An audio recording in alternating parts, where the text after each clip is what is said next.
ಹೊಸ ಮನೆ ಕಟ್ಟುವ ಯೋಚನೆಯಲ್ಲಿದ್ದೀರಾ? ನಿಮ್ಮ ಮನೆಯಲ್ಲಿ ವಾಸ್ತು ದೋಷವಿದೆಯೇ? ಹಾಗಾದರೆ ನಿಮಗಿದೆ ಸುವರ್ಣಾವಕಾಶ.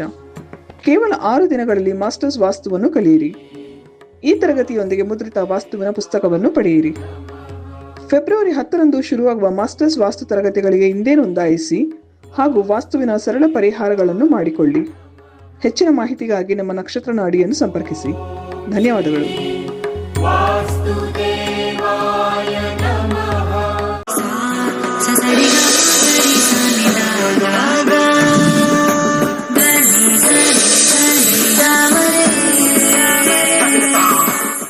ಓಂ ಶ್ರೀ ಗುರುಭ್ಯೋ ನಮಃ. ಹರಿ ಓಂ. ಜ್ಞಾನಾನಂದಮಯಂ ದೇವಂ ನಿರ್ಮಲಸ್ಫಟಿಕಾಕೃತಿಂ ಆಧಾರಾಂ ಸರ್ವವಿದ್ಯಾನಾಂ ಹಯಗ್ರೀವಂ ಉಪಾಸ್ಮಹೇ. ಓಂ ನಮೋ ಭಗವತೆ ವಾಸುದೇವಾಯ. ಓಂ ನಮೋ ನಾರಾಯಣಾಯ. ನಮಸ್ಕಾರ. ವೆಲ್ಕಮ್ ಟು ನಕ್ಷತ್ರ ನಾಡಿ. ಫೆಬ್ರವರಿ 10ನೇ ತಾರೀಕು ನಮ್ಮ ವಾಸ್ತು ಕ್ಲಾಸಸ್ ಇರ್ತಕ್ಕಂಥದ್ದು. ವಾಸ್ತು ವಿಚಾರದಲ್ಲಿ ಸಂಪೂರ್ಣ 32 ಝೋನ್ ಬಗ್ಗೆ ವಿಶ್ಲೇಷಣೆ. 32 ಝೋನ್ ಕೂಡ ಹೇಗೆ ನೆಗೆಟಿವ್ ಇದೆ, ಪಾಸಿಟಿವ್ ಇದೆ ಅಂತ ತಿಳ್ಕೊಳ್ಳೋಕ್ಕೆ ಖಂಡಿತ ಒಂದು ಅದ್ಭುತವಾಗಿರ್ತಕ್ಕಂಥ ಒಂದು ವೇದಿಕೆ ಫೆಬ್ರವರಿ 10ನೇ ತಾರೀಕು ನಾವು ಮಾಡ್ತಾ ಇದ್ದೀವಿ. ಹಾಗೆ ಈ 32 ಝೋನು 45 ದೇವತೆಗಳಂತ ಹಿಂದಿನ ಸಂಚಿಕೆಯಲ್ಲಿ ಹೇಳಿದ್ದೀನಿ. ಅದರಲ್ಲಿ ಬಹಳ ಮುಖ್ಯವಾಗಿರ್ತಕ್ಕಂಥ ಒಂದು ವಿಚಾರ ಏನು ಅಂತಂದ್ರೆ ಬ್ರಹ್ಮಸ್ಥಾನ. ಈ ಬ್ರಹ್ಮಸ್ಥಾನ ನಮ್ಮ ಬ್ರಹ್ಮಾಂಡದ ಮಧ್ಯಭಾಗ ಬ್ಲ್ಯಾಕ್ ಹೋಲ್ ಅಂತ ಕರಿತೀವಿ, ಎನರ್ಜಿ ಸೆಂಟರ್ ಅಂತ ಕರಿತೀವಿ, ಒಂದು ಹಾಲೋ ಎನರ್ಜಿಯನ್ಸ್ ಅಂತ ಹೇಳ್ತಾರೆ. ನೀವು ಒಂದು ಗೂಗಲ್ ಹೋಗ್ಬಿಟ್ಟು ಬ್ಲ್ಯಾಕ್ ಹೋಲ್ ಹೇಗೆ ಪರ್ಫಾರ್ಮ್ ಮಾಡುತ್ತೆ ಅಂತ ಹೇಳಿದ್ರೆ, ಆ ಬ್ಲ್ಯಾಕ್ ಹೋಲ್ ಯಾವುದೇ ಎನರ್ಜಿ ಬಂದರೂ ಎಳೆದು ಬಿಡುತ್ತೆ. ಯಾವುದೇ ಎನರ್ಜಿ ಬಂದರೂ ಕೂಡ ಎಳೆದು ಬಿಡುತ್ತೆ, ಅದು ಪಾಸಿಟಿವ್ ಇರಲಿ ನೆಗೆಟಿವ್ ಇರಲಿ. ಸೊ ಇಲ್ಲಿ ಆ ಬ್ಲ್ಯಾಕ್ ಹೋಲ್ ಮಾಡ್ತಕ್ಕಂಥದ್ದು ಒಂದೇ ಒಂದು ನೆಗೆಟಿವ್ ಎನರ್ಜೀಸ್ ಎಲ್ಲ ಎಳೆಯುತ್ತೆ, ಬಟ್ ಆದರೆ ಅಲ್ಲಿಂದ ಪಾಸಿಟಿವ್ ಸ್ಪ್ರಿಂಗ್ ಅಪ್ ಆಗುತ್ತೆ. ಅದು ಬಿಗ್ ಬ್ಯಾಂಗ್ ಥಿಯರಿ ಅಂತ ಗೊತ್ತಿದೆ. ಆ ಬಿಗ್ ಬ್ಯಾಂಗ್ ಥಿಯರಿಯಿಂದನೇ ನಾವು ಎಲ್ಲ ಬಂದಿರೋದು. ಇವತ್ತೇನು ಸೈನ್ಸ್ ಹೇಳುತ್ತೆ ಈ ಭೂಮಿ ಎಲ್ಲಿಂದ ಬಂದಿದೆ, ಈ ಸೂರ್ಯ ಎಲ್ಲಿಂದ ಬಂದಿದೆ ಅಂದರೆ ಮೂಲ ಬ್ರಹ್ಮ ಇರ್ತಕ್ಕಂಥ ನಾಭಿ, ವಿಷ್ಣುವಿನ ನಾಭಿಯಿಂದ ಬಂದಿರೋದು, ಅಥವಾ the centre of the universe ಇಂದ ನಾವೆಲ್ಲ ಬಂದಿರೋದು ಅಂತ ಸೈನ್ಸ್ ಹೇಳುತ್ತೆ, ನಮ್ಮ ಶಾಸ್ತ್ರನೂ ಹೇಳುತ್ತೆ ಸೇಮ್. ಆದರೆ ನಾವು ಇರ್ತಕ್ಕಂಥ ಸ್ಥಾನ ಅಭಿವೃದ್ಧಿ ಆಗಬೇಕು ಅಂತಂದ್ರೆ ನಾವು ಪರ್ಚೇಸ್ ಮಾಡಿರ್ತಕ್ಕಂಥ ಜಾಗ ಅಥವಾ ನಾವು ಇರ್ತಕ್ಕಂಥ ಬಾಡಿಗೆ ಇರ್ತಕ್ಕಂಥ ಜಾಗ ಆದರೂ ತಗೊಳ್ಳಿ, ಮಧ್ಯಭಾಗ ಬಹಳ ಅದ್ಭುತವಾಗಿರ್ತಕ್ಕಂಥ ಒಂದು ಜಾಗ ಇರಬೇಕು. ಕೆಲವರು ದೊಡ್ಡ ದೊಡ್ಡ ಬಂಗಲೆ ಕಟ್ಬಿಡ್ತಾರೆ. ದೊಡ್ಡ ಬಂಗಲೆ ಏನು 100x100 ಅಲ್ಲಿ ದುಡ್ಡು ಬರ್ತಾ ಇರುತ್ತೆ ಅವ್ರಿಗೆ. ಆ ಖುಷಿಗೆ ಏನ್ ಮಾಡ್ಬಿಡ್ತಾರೆ, ಒಂದು ಮನೆ ತಗೊಂಡ್ಬಿಡ್ತಾರೆ. ವಾಸ್ತು ಪ್ರಕಾರ ಅವ್ರು ತಿಳ್ಕೊಳ್ಳೋದು ಒಂದೇ, ವಾಸ್ತು ಅಂತಂದ್ರೆ ಏನು, ಅಗ್ನಿ ಮೂಲೆಯಲ್ಲಿ ಅಡುಗೆ ಮನೆ, ನೈಋತ್ಯದಲ್ಲಿ ಮಲಗುವ ಕೋಣೆ, ವಾಯುವ್ಯದಲ್ಲಿ ಗೆಸ್ಟ್ ಹೌಸು, ಗೆಸ್ಟ್ ಮನೆ, ಗೆಸ್ಟ್ ರೂಮು, ಹಾಗೆ ಈಶಾನ್ಯದಲ್ಲಿ ದೇವರ ಮನೆ ಅಥವಾ ಲಿವಿಂಗ್ ಏರಿಯಾ. ಇಷ್ಟೇ ಗೊತ್ತಿರೋದು. ಅದು ಕರೆಕ್ಟಾಗಿ ನಾರ್ತ್ 0 ಡಿಗ್ರಿ ಇದೆಯಾ ಗೊತ್ತಿಲ್ಲ. ಸುಮ್ಮನೆ ಈ ಕಡೆ ಸೂರ್ಯ ಹುಟ್ಟತಾನೆ, ಆ ಕಡೆ ಮುಳುಗ್ತಾನೆ, ಈ ಕಡೆ ಆ ಕಡೆ 4 ಡಿವೈಡ್ ಮಾಡ್ಬಿಟ್ಟು ಅಲ್ಲಿ ಮೂಲೆಯಲ್ಲಿ ಮಾಡ್ಬಿಡಿ. ಡಿಫ್ಲೆಕ್ಷನ್ ಆಗಿದೆಯಾ, ಎಲ್ಲಾದರೂ ಆ 32 ಝೋನ್ಸ್ ಅಲ್ಲಿ ಡಿಸ್ಟ್ರಿಬ್ಯೂಟ್ ಅಥವಾ ಅಲೈನ್ಮೆಂಟು ಅಥವಾ ಆರ್ಗನೈಸ್ ಆಗಿದೆಯಾ ಗೊತ್ತಿಲ್ಲ. ಓಕೆ, ಇದೊಂದು. ಆದರೆ ಬಹಳ ಮುಖ್ಯವಾಗಿ ಈ ಸೆಂಟರ್ ಆಫ್ ದಿ ಸೈಟ್ ಕೇಳಿಸ್ಕೊಳ್ಳಿ. ಸೆಂಟರ್ ಆಫ್ ದಿ ಬಿಲ್ಡಿಂಗ್ ಅಲ್ಲ, ಸೆಂಟರ್ ಆಫ್ ದಿ ಸೈಟು ಖಾಲಿ ಇರಬೇಕು. ದೊಡ್ಡ ಸೈಟ್ ಇದ್ದಾಗ ಏನ್ ಮಾಡ್ತಾರೆ, ದೊಡ್ಡ ಜಾಗ 100x100 ಕಟ್ಟಿದಾಗ ತುಂಬಾ ಅಲ್ಲೆಲ್ಲ ಗಾರ್ಡನ್ ಬಿಡಬೇಕು, ಅಲ್ಲಿ ಸ್ವಿಮ್ಮಿಂಗ್ ಪೂಲ್ ಬಿಡಬೇಕು ಅಂತ ಹೇಳಿ ಕನ್ಸ್ಟ್ರಕ್ಷನ್ ಮಾಡೋ ಟೈಮಲ್ಲಿ ಆ ಪಿಲ್ಲರು ಅಥವಾ ಗೋಡೆನೋ ಬ್ರಹ್ಮಸ್ಥಾನದ ಮೇಲೆ ಬಂದ್ಬಿಡುತ್ತೆ. ಅಂದ್ರೆ ಆ ಸೈಟಿನ ಮಧ್ಯಭಾಗದಲ್ಲಿ ಒಂದು ಪಿಲ್ಲರ್, ಒಂದು ಕನ್ಸ್ಟ್ರಕ್ಷನ್, ಒಂದು ಗೋಡೆ ಬಂದ್ಬಿಡುತ್ತೆ. ಇದು ಸೃಷ್ಟಿ ಹೇಗೆ ಅಂತ ಹೇಳಿದೀವಲ್ಲ ಆಲ್ರೆಡಿ, ಆ ಸೃಷ್ಟಿಗೆ ಒಂದು ಚೆಕ್ ಬಂದಿ ಇಟ್ಟಂಗೆ. ಅರ್ಥ ಮಾಡ್ಕೊಳ್ಳಿ. ಆ ಸೃಷ್ಟಿಯ ಒಂದು ಯೂನಿವರ್ಸಲ್ ಪಾಯಿಂಟಲ್ಲಿ ಇವತ್ತೇನು ಒಂದು ಸೆಂಟ್ರಿಫ್ಯೂಗಲ್ ಫೋರ್ಸ್ ಅಂತ ನಾವೇನು ಕರಿತೀವಿ, ಆ ಸೆಂಟ್ರಿಫ್ಯೂಗಲ್ ಫೋರ್ಸು ಬ್ರಹ್ಮಾಂಡದ ಮಧ್ಯಭಾಗದಿಂದ ತಿರುಗ್ತಾ ಇದೆ. ಹಾಗೆ ನಮ್ಮ ಸೌರಮಂಡಲದ ಮಧ್ಯಭಾಗ ಸೂರ್ಯನೇ, ಅದರ ಸುತ್ತ ಎಲ್ಲ ನಮ್ಮ ಗ್ರಹಗಳು ಸುತ್ತುತ್ತಾ ಇದ್ದಾವೆ. ಸೊ ಸೆಂಟ್ರಿಫ್ಯೂಗಲ್ ಫೋರ್ಸ್ ಬಂದ್ಬಿಟ್ಟು 0. ಸೊ ನಾವೆಲ್ಲ ಈ ಯೂನಿವರ್ಸ್ದ ಒಂದು ಭಾಗ, ಈ ಯೂನಿವರ್ಸ್ದು ಒಂದು ಸಣ್ಣ ಅಣುಕು ಅಂತ ಕರಿಬೋದು. V are all the replica of the universe. V are all the replica of the universe. V are all replica. ನೋಡಿ, ರೆಪ್ಲಿಕಾ ಅನ್ನೋಕ್ಕೆ ಇನ್ನೊಂದು ಎಕ್ಸಾಂಪಲ್ ಕೊಡ್ತೀನಿ. ನಮ್ಮ ಎಲ್ಲ ಜೀವರಾಶಿಗಳ ಅಂಡ ತಗೊಂಡ್ರೆ, ಎಗ್ ತಗೊಂಡ್ರೆ, ನಮ್ಮ ಬ್ರಹ್ಮಾಂಡನೂ ಅಂಡಾಕಾರ, ಅದಕ್ಕೆ ಬ್ರಹ್ಮ ಪ್ಲಸ್ ಅಂಡ ಅಂತ ಇಟ್ಟಿದ್ದಾರೆ. ನಮ್ಮ ಸೌರಮಂಡಲ ಅದೂ ಕೂಡ ಅಂಡಾಕಾರದಲ್ಲೇ ಇರೋದು. ನಮ್ಮ ಯಾವುದೇ ಮೊಟ್ಟೆ ತಗೊಳ್ಳಿ ಅಂಡಾಕಾರನೇ ಇರೋದು. ಸೊ ನಾವೆಲ್ಲ ಅನುಯಾಯಿಗಳು, ಯೂನಿವರ್ಸಲ್ ಮತ್ತೆ ಈ ಒಂದು ಸೌರಮಂಡಲದ ಅನುಯಾಯಿಗಳು. We are all the miniatures of a bigger picture. So ನಾವಿರ್ತಕ್ಕಂಥ ಜಾಗ, ಎಗೇನ್ ನಾವು ಅದನ್ನು ಮಿನಿಯೇಚರ್ ಮಾಡಿಕೊಂಡ್ರೆ, ಯೂನಿವರ್ಸು, ಸೌರಮಂಡಲ ಮತ್ತು ನಮ್ಮ ಜಾಗ 3 ಅಲೈನ್ ಆಗಿದ್ದಾಗ ಪ್ರಾಸ್ಪೆರಿಟಿ ಇರುತ್ತೆ. ಟ್ಯಾಂಡಮ್ ಅಂತ ಕರಿತೀವಿ. It will be in tandem. ಬಹಳ ಇನ್ನೊಂದು ವಿಚಾರ ಏನು ಅಂತಂದ್ರೆ, ಫಸ್ಟ್ ಅಂಡ್ ಫಾರ್ಮೋಸ್ಟ್ ಪಾಯಿಂಟು, ಯಾವುದೇ ಜಾಗ ಇರ್ಬೋದು, 30-40 ಇರ್ಬೋದು, ಅಥವಾ 60-40 ಇರ್ಬೋದು, 100/100 ಇರ್ಬೋದು, 200/200 ಇರ್ಬೋದು. ಆ ಜಾಗ ಯಾರು ಓನ್ ಮಾಡ್ತಾರೆ, ಆ ಜಾಗ ಓನ್ ಮಾಡೋರಿಗೆ ಆ ಮಧ್ಯಭಾಗದಲ್ಲಿ ಸೆಂಟರ್ ಆಫ್ ದಿ ಸೈಟ್, ಕೆಲವು ಸೈಟ್ಗಳೆಲ್ಲ ವಿಚಿತ್ರವಾಗಿರುತ್ತೆ, ಆಡ್ ಸೈಟ್ಗಳು ಬಂದ್ಬಿಡುತ್ತೆ. ವಿಚಿತ್ರ, ಏನೋ ಒಂಥರ ಹಿಂಗೆ ಟ್ರಯಾಂಗಲ್ ಶೇಪಲ್ಲಿ ಹಿಂಗೆ ಇಲ್ಲಿ ಚಿಕ್ಕದು, ಇಲ್ಲಿ ದೊಡ್ಡದು, ಇಲ್ಲಿ ಹಿಂಗೋಗಿರುತ್ತೆ, ಹಂಗೋಗಿರುತ್ತೆ, ಆಡ್ ಸೈಟ್ ಬರುತ್ತೆ. ಅಂಥದ್ರಲ್ಲೂ ಕೂಡ ನಾವು ಮಿಡ್ ಆ್ಯಂಗಲ್ ತೊಗೊಳ್ಬೇಕು ಅಂತಂದರೆ ಅದನ್ನು ಸ್ವಲ್ಪ ಸಿವಿಲ್ ಇಂಜಿನಿಯರ್ ಓದಿರೋರಿಗೆ ಗೊತ್ತಾಗುತ್ತೆ. ಅದು ಟೋಟಲ್ ಏರಿಯಾ ತೊಗೊಂಡು ಅದನ್ನು ಡಿವೈಡ್ ಮಾಡಿ ಮಧ್ಯಕ್ಕೆ ತೊಗೊಂಡ್ಬರ್ತಾರೆ. ಅಲ್ಲೂ ಬ್ರಹ್ಮಸ್ಥಾನ ನಾವು ಮಾಡಬೇಕಾಗತ್ತೆ. ಬಟ್ ಆದರೆ ಒಂದು 20/30, 30/40, 60/40, 50/80, 100/100 ಇರ್ತಕ್ಕಂಥ ಸೈಟ್ಗಳು ಬ್ರಹ್ಮಸ್ಥಾನ. ಅದು ಈಸಿ. ಆ ಮೂಲೆಯಿಂದ ಈ ಮೂಲೆಗೆ ಒಂದು ರೇಖೆ ಹೊಡೆಯೋದು ಅಥವಾ ಒಂದು ದಾರ ಕಟ್ಟೋದು, ಆ ಕಡೆ ಮೂಲೆಯಿಂದ ಈ ಕಡೆ ಮೂಲೆಗೆ ಒಂದು ದಾರ ಕಟ್ಟೋದು. ಆ ದಾರ ಇಂಟರ್ಸೆಕ್ಷನ್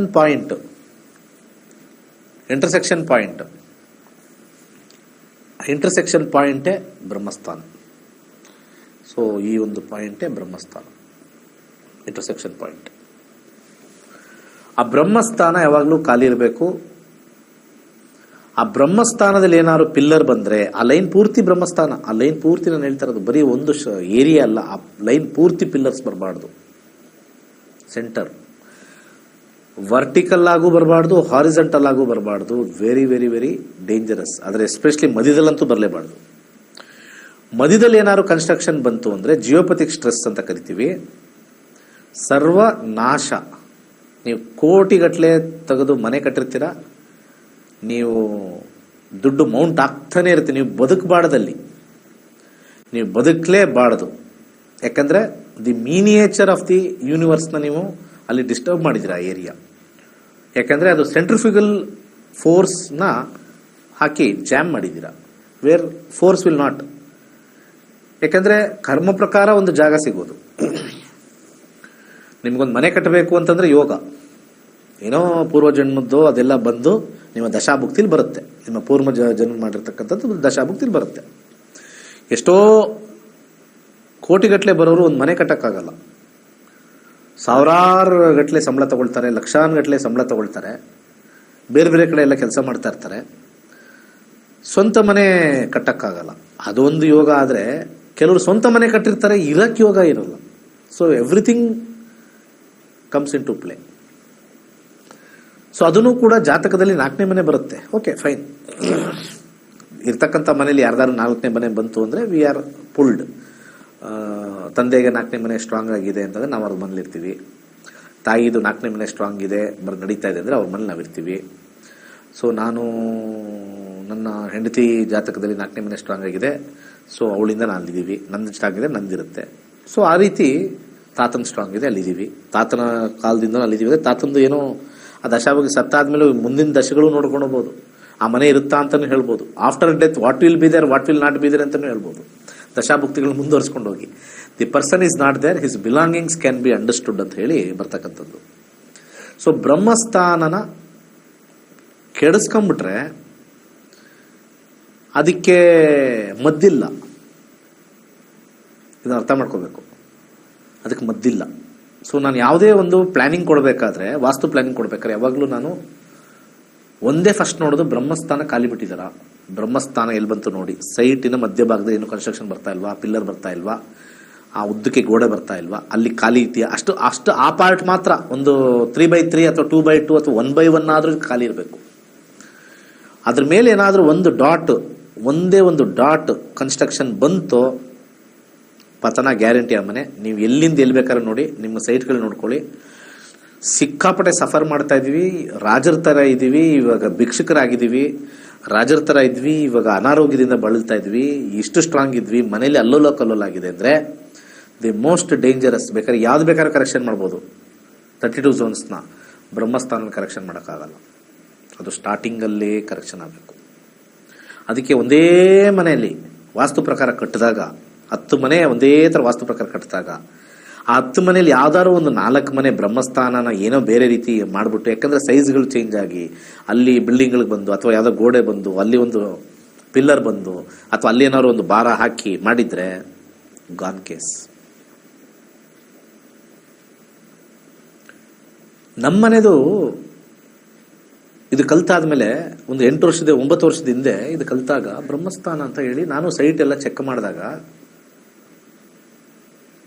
ನಮ್ಮ ಬ್ರಹ್ಮಸ್ಥಾನದಲ್ಲಿ ಕನ್ಸ್ಟ್ರಕ್ಷನ್ ಇರಲಿಲ್ಲ. ಬಟ್ ಆದರೆ ಆ ಜಾಗದಲ್ಲಿ ಒಂದು ದೊಡ್ಡ ಟೇಬಲ್ ಇಟ್ಟಿದ್ವಿ, ಒಂದು ಟೀಪಾಯ್ ಥರ ಒಂದು ಇಟ್ಟಿದ್ವಿ. ಆ ಜಾಗದಲ್ಲಿ ಒಂದು ಸ್ವಲ್ಪ ಏನೋ ಇಲ್ಲಿ ಪಕ್ಕದಲ್ಲಿ ಟೀ ಕುಡಿಯೋಕೆ ಹಿಂಗೆ ಇಡ್ತೀವಲ್ಲ, ಹಿಂಗೆ ದೊಡ್ಡದೇನೋ ಭಾರವಾಗಿರೋದು. ಆ ಬ್ರಹ್ಮಸ್ಥಾನ ತಿಳಿದಾದ್ಮೇಲೆ ಸ್ವಲ್ಪ ಇಮಿಡಿಯೇಟ್ ಮೂವ್ ಮಾಡಿದ್ವಿ. Lot of changes. First of all ಅಲ್ಲಿ ಬಿಲ್ಡಿಂಗ್ ಇಲ್ಲ, ಪಿಲ್ಲರ್ ಇಲ್ಲ, ಗಾಡ್ಸ್ ಗ್ರೇಸ್, ಒಳ್ಳೇದಾಯ್ತು. ಅದು ನಾನು ಕಲ್ತ್ಕೊಂಡಾದ್ಮೇಲೆ ಬೈ ಡಿಫಾಲ್ಟ್ ಚೆನ್ನಾಗೇ ಇತ್ತು, okay. Just I mood that. ಯಾವುದೋ ಭಾರವಾಗಿರ್ತಕ್ಕಂಥ ಏನೋ ಒಂದು ಡೆಕೋರೇಟಿವ್ ವಾಸು ಅದೆಲ್ಲ ಇಟ್ಟಿದ್ವಿ, ಅದು ಮೂವ್ ಮಾಡಿದ್ವಿ. ಆ ಪಾಯಿಂಟ್ ಅಟ್ಲೀಸ್ಟ್ ತುಂಬ ಮೂವ್ ಮಾಡೋಕ್ಕಾಗಿಲ್ಲ, 3x3 ಫೀಟ್ ಮೂವ್ ಮಾಡಬೇಕಾಯಿತು. ಬೇಸ್ಡ್ ಆನ್ ದಿ 35 ನಮ್ದು ಇರೋ ಸೈಜು ಒಂದು 50-80 ಆ ಥರ ಇರ್ತಕ್ಕಂಥ ಒಂದು ಸೈಟಲ್ಲಿ ಅದು ಕ್ಯಾಲ್ಕುಲೇಷನಲ್ಲಿ 3 ಫೀಟ್ ಆಚೆ ಏನು ಇರಬಾರ್ದು ಅಂತ ಬಂತು. At least for a happy life 1 feet by 1 feet. ಇನ್ನೂ ಸೈಟ್ ಚಿಕ್ಕದಿದ್ರೆ 3 ಸೆಂಟಿಮೀಟರ್ ಬೈ 3 ಸೆಂಟಿಮೀಟರ್ ಅಲ್ಲೆಲ್ಲೂ ಏನು ಇರಬಾರ್ದು ಅಲ್ಲಿ ಆ ಜಾಗದಲ್ಲಿ. 3 ಸೆಂಟಿಮೀಟರ್ ಬೈ 3 ಸೆಂಟಿಮೀಟರ್. ಬ್ರಹ್ಮಸ್ಥಾನ ದಿ ಮೋಸ್ಟ್ ಡೇಂಜರಸ್ ಸ್ಥಾನ. ಅದಕ್ಕೆ ನಮ್ಮ ವಾಸ್ತು ಕಿಟ್ ಅಂತ ನಾವು ಲಾಂಚ್ ಮಾಡ್ತಾ ಇದೀವಿ. ಆ ವಾಸ್ತು ಕಿಟ್ ಯಾರು ಹೊಸ ಮನೆ ಕಟ್ತಾ ಇರ್ತಾರೆ ಅಥವಾ ಮನೆ ಕಟ್ಟಾಗೋಗಿದೆ, ಒಂದು ವಾಸ್ತು ಕಿಟ್ ಅಂತ ನಾವು ಅದ್ಭುತವಾಗಿರೋದನ್ನು ಮಾಡಿದ್ದೀವಿ. ಅದು ಎಂಟೈರ್ 32 ಝೋನ್ ಅಂಡ್ ಬ್ರಹ್ಮಸ್ಥಾನ ನೋಡ್ಕೊಂಡ್ಬಿಡುತ್ತದೆ. It is a correction. ನಾನು ಬೇರೆ ಯಾರಾದ್ರೂ ವಾಸ್ತು ಎಲ್ಲ ನೋಡ್ತಾ ಇದ್ದೆ ಭಾಳ ಹಿಂದೆ. ಅವಾಗೆಲ್ಲ ಅವ್ರು ಯಾವ ಥರ ಮಾಡ್ತಾರಂತೆ ಸುಮ್ಮನೆ ಊಹೆಯಲ್ಲಿ ಕೇಳ್ಕೊಂಡೆ. ಅವ್ರದ್ದೇನೋ ಅವ್ರ ಲೈಫು ಅವ್ರದ್ದೇನೋ ಆಗಿದೆ, ಎಲ್ಲರೂ ಮಾತಾಡ್ತಾರೆ. ಅವ್ರದ್ದು ಹೆಚ್ಚಾಗಿ ಈ ಕಡೆ ಕೆಂಪುದು ಮ್ಯಾಟ್ ಹಾಕೋದು, ಕನ್ನಡಿಗಳು ಹಾಕೋದು, ಆಮೇಲೆ ಅದೆಂಥದ್ದು ಬಲ್ಬ್ಗಳು ಚೇಂಜ್ ಮಾಡೋದು, ಅದೇನೋ ಹ್ಯಾಂಗಿಂಗ್ ಹಾಕೋದು, ಕನ್ನಡಿ ಈ ಕಡೆ ದೊಡ್ಡ ಕನ್ನಡಿ ಕೊಡೋದು. Those are not actually real vastu. ಅದು ರಿಯಲ್ ವಾಸ್ತು ಅಲ್ವೇ ಅಲ್ಲ. ಅದು feng shui. It is pure feng shui. Feng shui different subject, vastu is a different subject.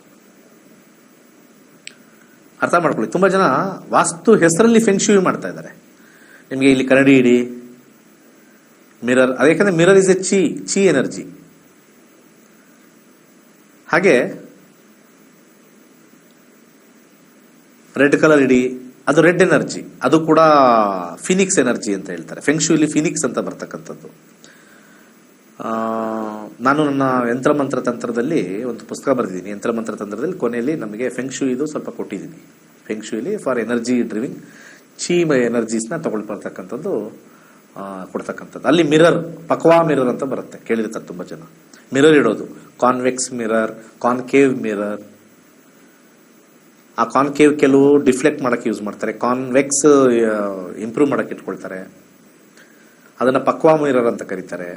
So ಅದೆಲ್ಲ ಸ್ವಲ್ಪ ಫೆಂಗ್ಶೂಯಿ ಲೆಕ್ಕದಲ್ಲಿ ವಾಸ್ತು ಹೇಳ್ತಾ ಇದ್ದಾರೆ.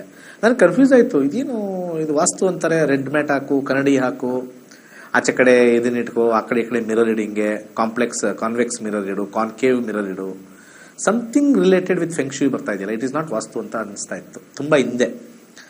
ಸೊ ಅವಾಗ ರಿಯಲ್ ವಾಸ್ತು ಮಾಡಬೇಕು ಅಂತ ಹೇಳಿ ಸ್ವಲ್ಪ ಗೊತ್ತಿತ್ತು, ಒಂಚೂರು ಒಂದು 16 ಝೋನ್ ಗೊತ್ತಿತ್ತು. ಆಮೇಲೆ 32 ಝೋನ್ ಬಗ್ಗೆ ಗೊತ್ತಾಯಿತು, ಮತ್ತೆ ಬ್ರಹ್ಮಸ್ಥಾನದ ಬಗ್ಗೆ ಒಂದು ಅಧ್ಯಯನ ಮಾಡಿದೆ. ಅವಾಗ ನನಗೆ ಅನ್ನಿಸ್ತು, ಓಕೆ 32 ಝೋನ್ಸ್ ವೆರಿ ಇಂಪಾರ್ಟೆಂಟ್. ಅದನ್ನ ಏನು ಬೇಕಾದ್ರೂ ನಾವು ಆಲ್ಟರ್ ಮಾಡ್ಬೋದು by having colour therapy, metal therapy ಅಂತಿದೆ ನೋಡಿ. ಇದೆಲ್ಲ ವಾಸ್ತುಲ್ ಬರೋದು. ಪಂಚಭೂತಗಳ ಥೆರಪಿ ಬರುತ್ತೆ ವಾಸ್ತುದಲ್ಲಿ, ಪಂಚಭೂತಗಳ ಥೆರಪಿ. ವಾಸ್ತು ತುಂಬ ಜನ ಮೋಸ ಹೋಗಿದ್ದಾರೆ. ಸಾವಿರಾರು ರೂಪಾಯಿ ಕೊಟ್ಟು ಸುಮ್ಮನೆ ಒಂದಷ್ಟು ಐಟಮ್ ಅಂಗಡಿಲಿ ಸಿಗ್ತದಲ್ಲ, ಅಂಗಡಿಲಿ ಯಾವುದೋ ಒಂದು ಇದರಲ್ಲಿ ಅದು ತೊಗೊಂಬಂದು ಹಾಕ್ತಾರೆ.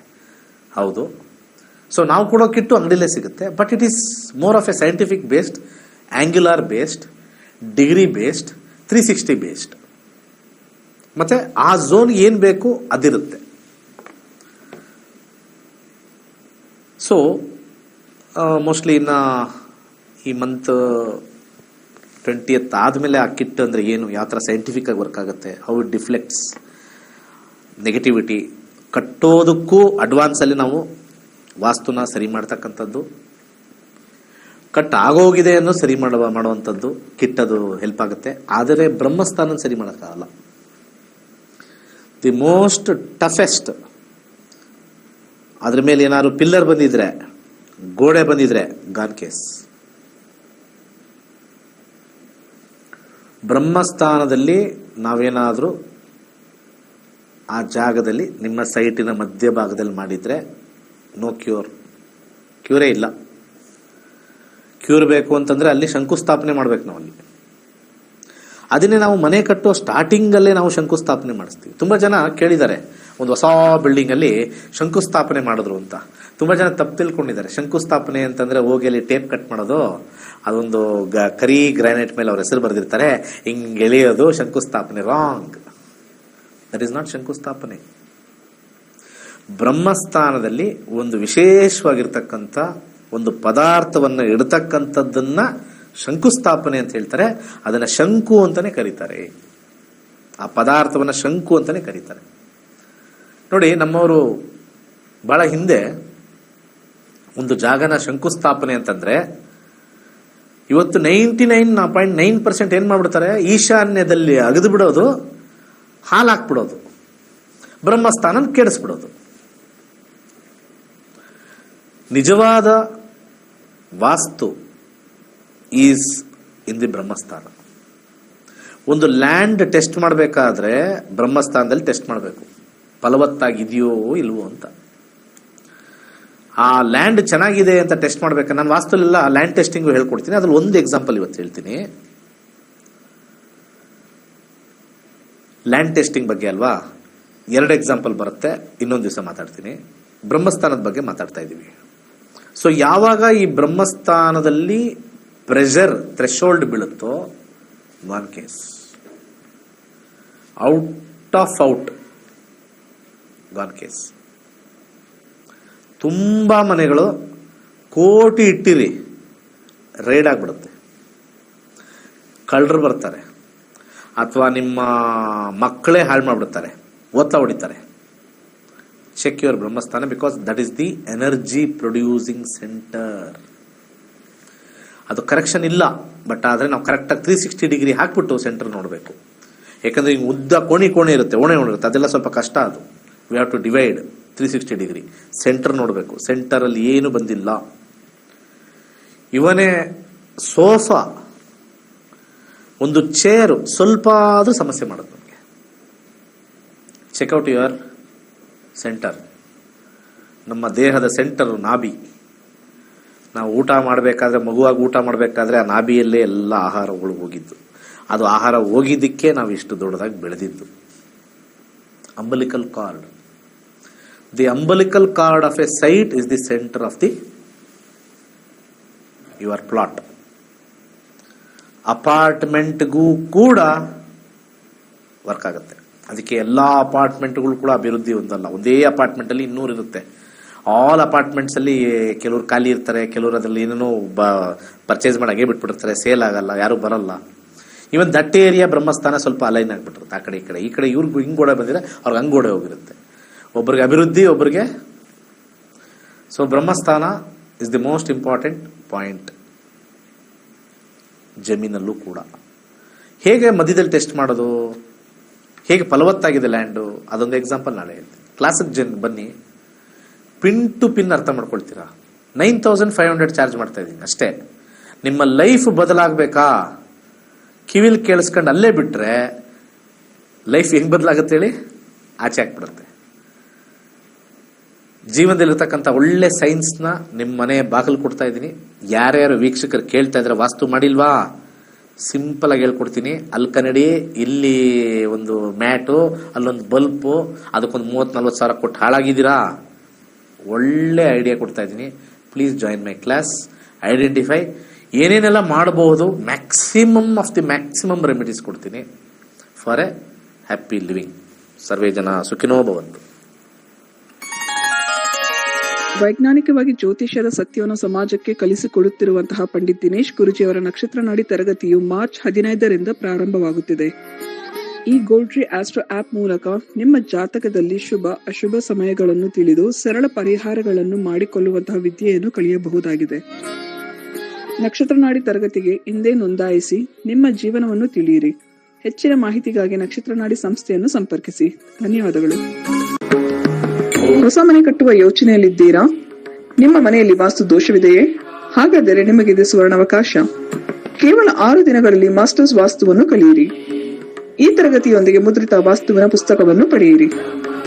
ಫೆಬ್ರವರಿ 10ರಂದು ಶುರುವಾಗುವ ಮಾಸ್ಟರ್ಸ್ ವಾಸ್ತು ತರಗತಿಗಳಿಗೆ ಇಂದೇ ನೋಂದಾಯಿಸಿ ಹಾಗೂ ವಾಸ್ತುವಿನ ಸರಳ ಪರಿಹಾರಗಳನ್ನು ಮಾಡಿಕೊಳ್ಳಿ. ಹೆಚ್ಚಿನ ಮಾಹಿತಿಗಾಗಿ ನಮ್ಮ ನಕ್ಷತ್ರ ನಾಡಿಯನ್ನು ಸಂಪರ್ಕಿಸಿ. ಧನ್ಯವಾದಗಳು.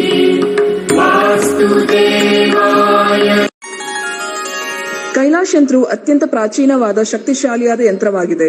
ಸರಿಸುಮಾರು 800ರಿಂದ 1000 ವರ್ಷಗಳ ಹಿಂದೆ ಹಲವಾರು ಸಂಯೋಗಗಳಿಂದ ರಚಿಸಲ್ಪಟ್ಟಿರುವ ಯಂತ್ರವೇ ಈ ಕೈಲಾಶ್ ಯಂತ್ರ. ಇಂಟರ್ನೆಟ್ ಅಲ್ಲಿ ಗೂಗಲ್ ಅಲ್ಲಿ ಹುಡುಕದ ಕೈಲಾಶ್ ಯಂತ್ರದ ಹಿನ್ನೆಲೆ ಹುಡುಕೋದು ನಿಮಗೆ ಖಂಡಿತ ಸಿಗುತ್ತೆ. 800ರಿಂದ 1000 ವರ್ಷಗಳ ಹಿಂದೆ ಒಂದು ಹಲವಾರು ಕಾಂಬಿನೇಷನ್ಸ್ ನ ಮಿಕ್ಸ್ ಮಾಡಿರ್ತಕ್ಕಂಥ ವಿಶೇಷವಾಗಿರ್ತಕ್ಕಂಥ ಒಂದು ಯಂತ್ರವೇ ಕೈಲಾಶ್ ಯಂತ್ರ. ಈ ಯಂತ್ರದ ವಿಶೇಷತೆ ಬಹಳಷ್ಟಿದೆ. ಇದರ ಮಧ್ಯದಲ್ಲಿ ಕೋರ್ ಅಂತ ನಾವೇನ್ ಕರಿತೀವಿ, ಇದು ಚೈನೀಸ್ ನ್ಯೂಮರಾಲಜಿ ಬರ್ತಕ್ಕಂಥ ಲೋಶೋ ಗ್ರಿಡ್. ಹಾಗೆ ಇದು ಸುತ್ತ ಇರತಕ್ಕಂಥದ್ದು ವಿಶೇಷವಾಗಿರ್ತಕ್ಕಂಥ 12 ಪ್ರಾಣಿಗಳು. ಅದು ಚೀನಿ ಪ್ರಾಣಿಗಳು, ಅನಿಮಲ್ ಸ್ಪಿರಿಟ್ಸ್ ಅಂತ ಹೇಳಿ ಕೆಲವರು ಮಾಡ್ತಾರೆ. ಅದ್ರ ಸುತ್ತ ಔಟರ್ ಲೇಯರ್ ಇರತಕ್ಕಂಥ ವಿಶೇಷವಾಗಿರ್ತಕ್ಕಂಥ ಮಂತ್ರ. ಅದಾದ್ಮೇಲೆ 4ರಲ್ಲಿ ದಿಗ್ಬಂಧ ಆಗಿರ್ತಕ್ಕಂಥದ್ದು. ಒಂದು ಓಮಿಂದ ದಿಗ್ಬಂಧ ಆಗಿದೆ, ಇನ್ನೊಂದು ಸ್ವಸ್ತಿಕಿಂದ ದಿಗ್ಬಂಧನ ಆಗಿದೆ, ಒಂದು ಶಿವನ ಒಂದು ಅಂಶ ಆಗಿರ್ತಕ್ಕಂಥ ಫೋಟೋಯಿಂದ ದಿಗ್ಬಂಧನ ಆಗಿದೆ, ಕೊನೆಯಲ್ಲಿ ಒಂದು ತ್ರಿಶಕ್ತಿ ಇರತಕ್ಕಂಥ ತ್ರಿಶೂಲದಿಂದ ದಿಗ್ಬಂಧನ ಆಗಿರ್ತಕ್ಕಂಥದ್ದು.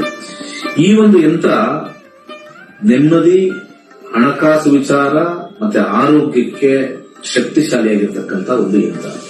ಸೊ ಅನೇಕ ಕಡೆಯಲ್ಲಿ ನಿಮಗೆ ಇದರದ್ದು ಕಬ್ಣ ಮಿಕ್ಸ್ ಕಮ್ಮಿ ರೇಟಲ್ಲೂ ಸಿಗುತ್ತೆ, ಹಾಗೆ ಬರೀ ಕಾಪರ್ ಸಿಗುತ್ತೆ, ಬರೀ ಬ್ರಾಸ್ ಸಿಗುತ್ತೆ. ನಮ್ಮಲ್ಲಿ ವಿಶೇಷವಾಗಿರ್ತಕ್ಕಂಥ ಬ್ರಾಸ್ ಅಲ್ಲಿ ಮಾಡಿರ್ತಕ್ಕಂಥ ವಿಶೇಷವಾಗಿರ್ತಕ್ಕಂಥ ಕೈಲಾಶ್ ಯಂತ್ರ ಪ್ರಾಣ ಪ್ರತಿಷ್ಠೆ ಮಾಡಿ ನಿಮಗೆ ತಲುಪಿಸ್ತಕ್ಕಂಥದ್ದು. ಮತ್ತೆ ಅದರದ್ದು ಗೇಜು ಬಹಳ ಇಂಪಾರ್ಟೆಂಟ್ ಆಗಿರುತ್ತೆ. ಯಾಕಂದ್ರೆ ನಮ್ಮ ಕೈಲಾಶ್ ಯಂತ್ರ ನಮ್ಮಲ್ಲಿ ಸಿಗ್ತಕ್ಕಂಥದ್ದು ಗೇಜ್ ದಪ್ಪ ಇರುತ್ತೆ. ದಪ್ಪ ಇದ್ದಷ್ಟು ಕೂಡ ಯಂತ್ರ ಬಲಿಷ್ಠವಾಗಿರುತ್ತೆ, ಯಂತ್ರದ ಒಂದು ಕಾರ್ಯ ಬಲಿಷ್ಠವಾಗಿರುತ್ತೆ. ಬೇರೆ ಕಡೆ ಎಲ್ಲ ತೆಳು ಇರುತ್ತೆ. ಅದು ಸೇಲ್ಸ್ ಕಾನ್ಸೆಪ್ಟ್ ಅಲ್ಲಿ ಮಾಡಿದ್ರು ಕೂಡ, ನಾವಾಗ್ಲಿ ಅವರಾಗ್ಲಿ ಮಾಡಿದ್ರು ಕೂಡ ನಾವು ಒಂದು ಪ್ರಮಾಣದಲ್ಲಿ ಮಾಡ್ತಕ್ಕಂಥ ಒಂದು ವಿಚಾರ. ಸೊ ಅದನ್ನ ದೇವರ ಮನೆಯಲ್ಲಿ ಅಥವಾ ದೇವರ ಜಗಲಿಲಿ ಯಾವುದೇ ದಿಕ್ಕಲ್ಲಿ ಇಟ್ಟು ಕೆಂಪು ಹೂವಿನಲ್ಲಿ ಪೂಜೆ ಮಾಡ್ತಕ್ಕಂಥದ್ದು. ಆ ಕೆಂಪು ಹೂವಿನಿಂದ ಕೆಳಗಡೆ ಕೊಟ್ಟಿರ್ತಕ್ಕಂಥ ಮಂತ್ರ ಓಂ ಕ್ಲೀಂ ಹರ್ ವೀರಾಯ ಭೂಶಂಕರ ಲಕ್ಷ್ಮೀ ಕುರುಕುರು ಸ್ವಾಹ ಎನ್ನ ವಿಶೇಷವಾಗಿರ್ತಕ್ಕಂಥ ಮಂತ್ರನ ಸೋಮವಾರ 108 ಸತಿ ಪಠನೆ ಮಾಡಬಹುದು. ಆಸಕ್ತಿ ಇರೋರು, ಸಮಯ ಇರೋರು ಪ್ರತಿನಿತ್ಯ ಆ ಯಂತ್ರದ ಮುಂದೆ ಪಠನೆ ಮಾಡಿದ್ರೆ ನಾವು ಹೇಳಬೇಕಾಗಿಲ್ಲ, ನಿಮ್ಮ ಎಕ್ಸ್ಪೀರಿಯನ್ಸ್ ನೀವೇ ಆಗ್ತೀರಾ. ಈ ಯಂತ್ರವನ್ನು ವಿಶೇಷವಾಗಿ ಹಿತ್ತಾಳೆಯಿಂದ ರಚಿಸಿ ಪ್ರಾಣ ಪ್ರತಿಷ್ಠೆ ನಂತರ ತಲುಪಿಸಲಾಗುತ್ತದೆ. ಕೈಲಾಶ ಯಂತ್ರಕ್ಕಾಗಿ ನಮ್ಮ ನಕ್ಷತ್ರ ನಾಡಿಯನ್ನು ಸಂಪರ್ಕಿಸಿ. ಧನ್ಯವಾದಗಳು. ದೇವತಾ ವಾಹನಗಳಲ್ಲಿ ಗೂಬೆಯು ಶ್ರೀ ಮಹಾಲಕ್ಷ್ಮಿಯ ವಾಹನವಾಗಿದೆ. ಗೂಬೆಯು ಕತ್ತಲನ್ನು ಭೇದಿಸುವ ಶಕ್ತಿಯನ್ನು ಹೊಂದಿರುವುದರಿಂದ ಎಲ್ಲಾ ರೀತಿಯ ಆರ್ಥಿಕ ಸಮೃದ್ಧಿಯನ್ನು ಸೂಚಿಸುತ್ತದೆ. ಗೂಬೆಯ ಉಂಗುರವನ್ನು ಧರಿಸುವುದರಿಂದ ಉತ್ತಮ ಆರ್ಥಿಕ ಬೆಳವಣಿಗೆ ಮತ್ತು ಅನಗತ್ಯ ಖರ್ಚುಗಳನ್ನು ನಿಯಂತ್ರಿಸಬಹುದಾಗಿದೆ. ಗೂಬೆಯ ಉಂಗುರಕ್ಕಾಗಿ ಈ ಕೆಳಗಿನ ಸಂಖ್ಯೆಗಳಿಗೆ ಕರೆ ಮಾಡಬಹುದು. ಧನ್ಯವಾದ.